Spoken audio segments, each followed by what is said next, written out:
Un'altra sconfitta. Un'altra sconfitta. Questa volta sono due i gol di divario. Sarebbero due i gol da recuperare nella gara di ritorno per la Dea. Eh, c'è da prendere atto. C'è da prendere atto che anche quest'anno per le italiane è un po' complicata. Forse è prematuro fare già, come si dice, no? Tirare un po' le somme, forse sì. Però ragazzi, partiamo dal fatto che l'anno scorso ai preliminari agli spareggi di questa Champions con la nuova formula, Juve, Milan e Atalanta stessa, tutte e tre out, con l'Inter che poi sappiamo ha fatto il percorso sino in finale. Quest'anno peggio perché l'anno scorso almeno l'Inter nelle prime 8 e tutte le altre che si giocavano nei playoff. Quest'anno peggio perché nelle prime 8 nessuna, l'unica che era quasi quasi lì per farcela l'Atalanta e l'ha un po' buttata all'ortica nelle ultime due uscite con l'Athletic e con il San Gillois. E adesso due spareggi su due sconfitte. Quella di stasera neanche poi nettissima, se proprio devo dire la verità, no? Neanche nettissima. Neanche nettissima. Però nel secondo tempo stai sotto 2-0. Partita è praticamente finita. Non c'è stato nulla nel secondo tempo, ragazzi. Nulla di rilevante. Da una parte, dall'altra, questo è. E per chiudere il discorso, sono convintissimo che a Bodo neanche per l'Inter domani è facile. Non lo dico per scaramanzia, non lo dico per come la vedo.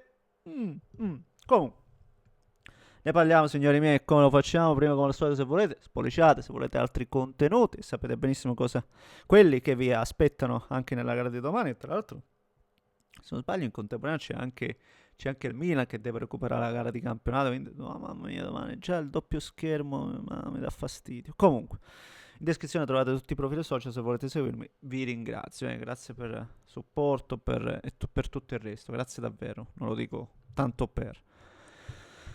E, ragazzi,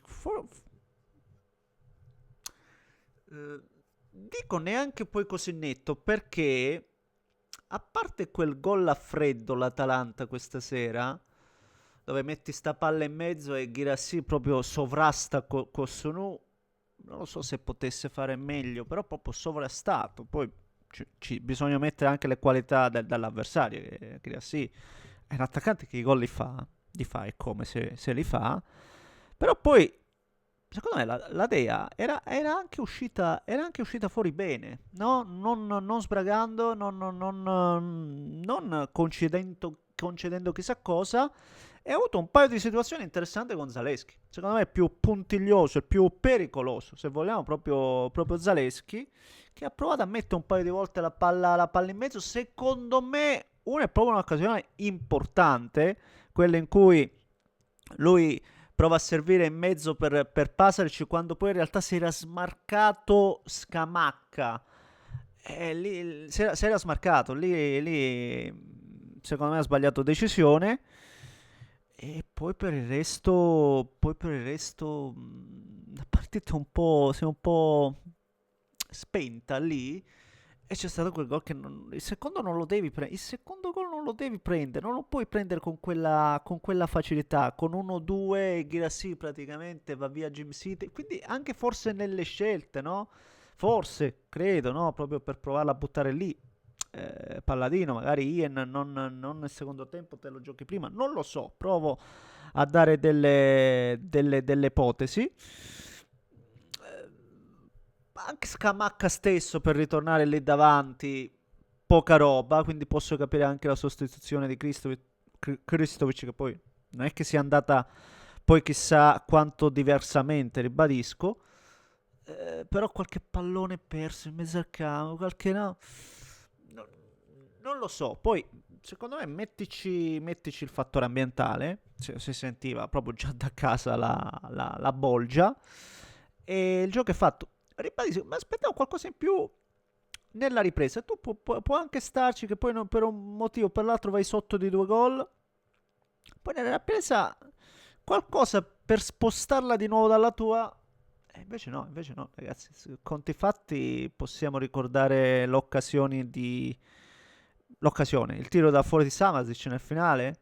A inizio ripresa, Girassi che aveva quasi vinto il duello e poi si lascia cadere e c'è quell'occasione. Ma ripeto, da una parte e dall'altra poi. Mi dispiace perché poi è il risultato ad essere non netto, però un doppio vantaggio. Ma sulla prestazione non è che ci sia stato proprio tutto sto divario, e questo voglio dirlo. Quindi un po' mi lascia speranzoso per la gara di ritorno, nel senso che, certo, posizione di assoluto svantaggio, parte da una posizione di assoluto svantaggio l'Atalanta, ma non è ancora fuori, ecco, questo sia chiaro. In casa deve far valere la sua forza. È un po' nelle alternative oggi, no? Un po' nelle alternative perché poi va detto, senza già, come già abbiamo detto, Lookman venduto, e Lookman è uno che ti faceva la differenza. Magari non quest'anno, comunque anche se quest'anno appunto non era quello della scorsa annata, è sempre un giocatore che vuoi o non vuoi qualcosa te lo crei, soprattutto magari in queste serate dove si sarebbe comunque saltato. E a quello ci devi aggiungere De Ketelare, che sappiamo, no? Ha avuto l'operazione, e De Ketelare importantissimo. Io non stravedo per Raspadori, ma comunque è un giocatore che ti aggiunge anche lui delle soluzioni differenti e non l'aveva a disposizione, per cui è un po' mancato proprio anche un po' il materiale, se vogliamo dirla tutta. Vediamo quello che succede al ritorno. Sono un po' rattristato dalla giornata di oggi perché, sì, ribadisco, la vedevo già un po' dura, un po' grigia, un po' in salita per le italiane. Non così tanto. Ecco, non così tanto, francamente. Non così tanto.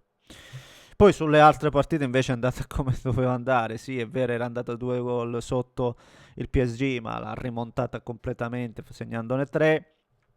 E Real Madrid, ho visto che l'hanno allungata di 10 minuti perché dopo il gol, bellissimo, gol tra l'altro di Vinicius, pare che ci siano stati degli insulti, ragazzi, non voglio, perché ho seguito proprio da lontano la faccenda, poi espulso come al solito Mourinho, vabbè, però il Real vince fuori casa, il suo, seppur con difficoltà, non difficoltà nel senso che non ho visto la partita, quindi non lo so, però nel senso difficoltà nel senso che si è portata a giocare questi spareggi, il Real non deve giocare, non deve arrivare a questo, però ripeto, tutto secondo copione.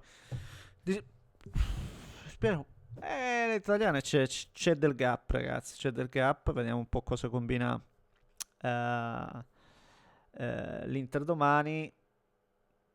Però 2-0, per quello che ho visto anche stasera, non è impossibile. Ecco, non è impossibile. Però serve un'Atalanta migliore. Ecco, migliore di quella di stasera. Questo per come la vedo io. Signori, fatemi sapere cosa ne pensate voi. Commentate, like, se volete iscrivetevi al canale.